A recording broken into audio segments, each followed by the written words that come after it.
सांसद और कांग्रेस के वरिष्ठ नेता और पूर्व प्रदेश कांग्रेस अध्यक्ष अधीर रंजन चौधरी अपने व्यक्तिगत कार्य से आसनसोल पहुंचे व सर्किट हाउस में कुछ देर ठहरे।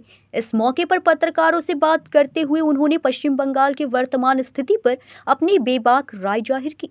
आज भारतीय जनता पार्टी और टीएमसी के बीच कौन बड़ा हिंदू है, इसे लेकर प्रतियोगिता चल रही है। एक तरफ नरेंद्र मोदी राम मंदिर का उद्घाटन कर रहे हैं, तो राज्य की मुख्यमंत्री ममता बनर्जी को जगन्नाथ देव जी की मंदिर की प्राण प्रतिष्ठा करनी पड़ रही है।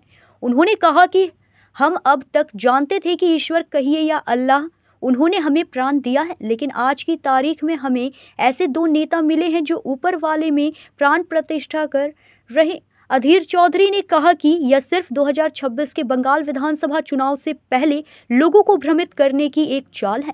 जिस तरह से इससे पहले के चुनाव से पहले एनआरसी लाया गया था, राम मंदिर की बात सामने लाई गई थी, ठीक उसी प्रकार अब 2026 के विधानसभा चुनाव से पहले प्रतियोगिता मूलक सांप्रदायिकता की जा रही है। কি মন্তব্য করেছে পার্টির বিরুদ্ধে মন্তব্য করেছে, এর ওদের পার্টি বুঝবে, আমি আর কি করব। কালকে উনি দীঘা গেছেন, মমতার সাথে বসে চা খেয়েছেন, কথা বলেছেন। যেতেই পারে, তাদেরকে জিজ্ঞেস করুন কেন যাচ্ছে না যাচ্ছে। এতদিন তো তারা নানা রকম কথা বলেছে, ফলে এখন তাদের কোনো মতের পরিবর্তন হচ্ছে কিনা আমি তো বলতে পারবো না। উনি বলছেন যারা বিজেপি পার্টি করে তারা এখন টাকা লোভে করছে, তাহলে আরোই মজার কথা। ওনার কথা বিজেপি কতজন শুনছে সেটা দেখতে হবে। আমরা আগে দেখছিলাম সেই শোভন বৈশাখী, এখন আরেকটা প্লেয়ার দেখছি। গতকালের যে দিলীপ মমতা, ওইসব আমাকে জিজ্ঞেস করবেন না, বলতে হবে না। এসব কী করছে তারা জানে। আপনার মানে মুর্শিদাবাদে শুভেন্দু পুনর্নির্মাণ মন্দির করছে। কি মন্দির? পুনর্নির্মাণ করছে মন্দির। দেখুন, এই বাংলায় নতুন করে কে কার থেকে কত বড় হিন্দু তার প্রতিযোগিতা শুরু হয়েছে। মোদি বড় হিন্দু না দিদি বড় হিন্দু, তার প্রতিযোগিতা আমরা বাংলায় দেখতে পাচ্ছি। যেখানে রুটি নেই, রুচি নেই, শিল্প নেই, স্বাস্থ্য নেই,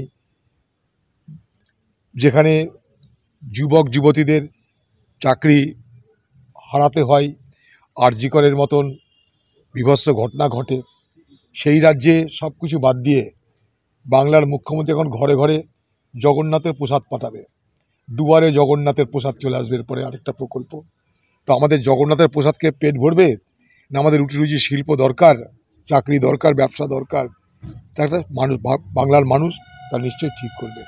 এ বাংলায় রাজনীতির নামে যা হচ্ছে তার সঙ্গে রাজনীতি কোনো সম্পর্ক নেই।